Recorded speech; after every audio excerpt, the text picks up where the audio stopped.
এক গ্রামে রাখাল বাস করত। তার এক সৎমা ছিল। সে প্রতিদিন মাঠে গরু চড়াতে যেত, কিন্তু তার সৎমা তাতে সন্তুষ্ট ছিল না। তাই রাখালকে সব সময় কাজ করাতো, থালা বাসন মাজা করাতো, এমনকি ঠিক করে খেতেও দিত না। একদিন রাখাল সকালে উঠতে দেরি করলো বলে রাখালকে খেতে না দিয়ে গরু চড়াতে পাঠিয়ে দেয়। রাখাল বাধ্য হয়ে কোনো খাবার না পেয়ে মাঠে গরু চড়াতে চলে যায়। কিন্তু এক সময় রাখালের প্রচন্ড খিদে পায়, কিন্তু আশেপাশে কোনো ফলের গাছ না থাকায় সে একটা গাছের নিচে বসে কাঁদতে থাকে। সেই সময় এক ডাইনি রাখালের মাথার উপর দিয়ে পেরোচ্ছিল।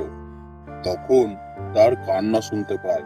তখন সেই ডাইনি রাখালের কাছে গিয়ে তাকে জিজ্ঞাসা করে, তুই কাঁদছিস কেন? তখন রাখাল সেই ডাইনিকে দেখে প্রচন্ড ভয় খায়, কিন্তু ডাইনি তাকে তখন ভালো করে বোঝায়। আমি কিছু করব না রে, তুই বল তুই কাঁদছিলি কেন এখানে বসে বসে? তখন রাখাল ডাইনিকে সব খুলে বলে। সে সব কথা শোনার পর ডাইনি তাকে বলে, এই তোর গাইটাকে দুধ দেয়? না, দেয় না। ওর তো এখনো বাচ্চাই হয়নি, তাহলে কি করে দুধ দেবে? এখন যা সেই গাই গরুর কাছে দুধ দুয়াগা, দেখা দুধ বেরোবে। কিন্তু এখনো তো গরুর বাচ্চাই হয় নাই, তাহলে কি করে দুধ আসবে? কিন্তু ডাইনি বলছে যখন, একবার দুধ দুয়াই গিয়ে দেখি বেরোয় কিনা। তখন রাখাল সেই গাই গরুটার থেকে দুধ দোয়ায়। সেই দৃশ্য দেখে অবাক হয়ে যায়। সেটা দেখে রাখাল বিশ্বাস করতে পারছে না। যখন পাত্রটা ভর্তি হয়ে যাচ্ছিল, তখন দেখলো দুধ চিড়ে, মিষ্টি, দই আর অনেক কিছু খাবারে পরিণত হয়ে যাচ্ছিল। রাখাল খুব খুশি হয়ে যায় আর ডাইনিকে ধন্যবাদ দেয়। তারপর ডাইনি সেখান থেকে চলে যায়। রাখাল সেই সব খাবার পেট ভরে খায়। রাখাল বাড়ি ফেরার পর রাত্রির বেলা যখন তার মা তাকে খাবার দেয়, রাখাল তখন বলে, আমার বেশি খিদে নেই, আমাকে এক মুঠো খাবার দাও।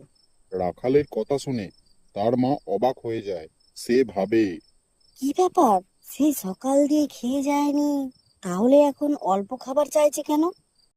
পরের দিন সকালে ঘরের সব কাজ করে রাখাল না খেয়ে আবার মাঠে চলে যায়। আবার সেদিন বাড়ি ফিরে রাত্রেবেলায় অল্প খাবার খায় আর শুয়ে পড়ে। সেটা দেখে রাখালের সৎমা অবাক হয়ে যায় আর ভাবে, এই ছেলেটা খাবার না খেয়ে কি করে থাকতে পারছে, কি করে কাজ করছে। কি ব্যাপার, এই সারাদিন কিছু না খেয়ে কি করে থাকছে, কি করে এত কাজ করছে? না, পরের দিন আমাকে দেখতে হবে, ওর ওপরে একটু নজরদারি দিতে হবে। আবার পরের দিন সকালবেলা রাখাল না খেয়ে মাঠে চলে যায় এবং তার মা লুকিয়ে লুকিয়ে তার পেছনে যেতে থাকে। আর রোজকার মতনই রাখাল সেই গরুর দুধ দুইয়ে খায়। রাখালের মা সেটা দেখে অবাক হয়ে যায় আর সেটা দেখে রাখালের মা প্রচন্ড রেগে যায়। আর তার মা এত হিংসুটে যে পরের দিন তাকে আর সেই গরুটা মাঠে নিয়ে যেতে দেয় না। আর এদিকে রাখালের মা খুব খুশি হয়ে সেই গাই গরুটার দুধ দোয়ায়, কিন্তু দেখে গাই গরুটার দুধ বেরোচ্ছে না। এটা দেখে রাখালের মায়ের খুব রাগ হয় এবং গরুটাকে হাটে বিক্রি করে দেয়। আর এদিকে রাখালকে না খেয়ে থাকতে হয়। আর ডাইনি তখনই বুঝতে পারে যে গাই গরুটাকে তার মা বিক্রি করে দিয়েছে। আর তারপর সেই ডাইনি রাখালের কাছে আসে আর তাকে বলে, আমি সব জানতে পেরে গেছি, তোর মা ওই গাইটাকে বিক্রি করে দিয়েছে। হ্যাঁ, বেশ, আমাকে তুই তোর বাড়িতে নিয়ে চল। আমি তোমাকে আমার সাথে নিয়ে যেতে পারবো না। আমি যদি তোমাকে নিয়ে যাই তাহলে আমার মা খুব রেগে যাবে আর তোমাকে খুব গালিগালাজ করবে। আরে সেটা নিয়ে তুই চিন্তা করিস না, আমি সব সামলে নেব। তখন রাখাল ডাইনিটাকে সঙ্গে করে নিয়ে যায় তার বাড়িতে।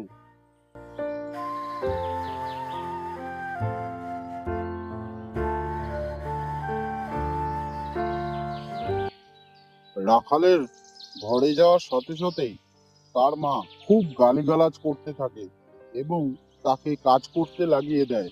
আর ডাইনি সেটা গাছের আড়াল থেকে দেখতে থাকে। রাখালের মা রাখালের ওপর আরো অত্যাচার করে। গাছের আড়াল থেকে ডাইনি সেটি দেখতে না পেরে রাখালের মাকে বোবা ও বিকলাঙ্গ করে দেয়। আর সেটি দেখে রাখাল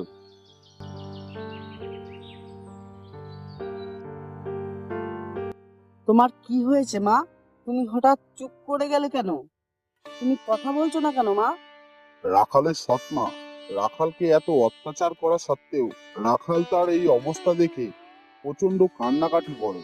তার সৎমাকে ঠিক করার জন্য সে প্রাণপণ চেষ্টা করে। আর সেটা দেখে তার মা মনে মনে ভাবে, হায়, আমি এত অত্যাচার করছিলাম তার উপরে, আর সে আমার জন্য এত কিছু করছে, আমাকে এত যত্ন করছে। আমি কত বড় ভুল করেছি। আমি এক খাঁটি হীরাকে কাজ ভেবে ছুঁড়ে ফেলে দিচ্ছিলাম, তার জন্যই আমার এই অবস্থা হয়েছে। আমি অনেক পাপ করেছি। কি রে, তোর এই সৎমা তোর কত অবহেলা করলো, তোকে কত কষ্ট দিল, তাও তুই তার জন্য কাঁদছিস? আর যতই হোক, সে তো আমার মা, তাই আমার তার উপরে বিন্দু মাত্র রাগ নেই। আর আমি জানি এই কাজটা তুমিই করেছো। দয়া করে আমার মাকে ঠিক করে দাও। বেশ, তুই তাহলে যদি এটাই চাস, তাহলে আমি তোর মাকে ঠিক করে দিচ্ছি।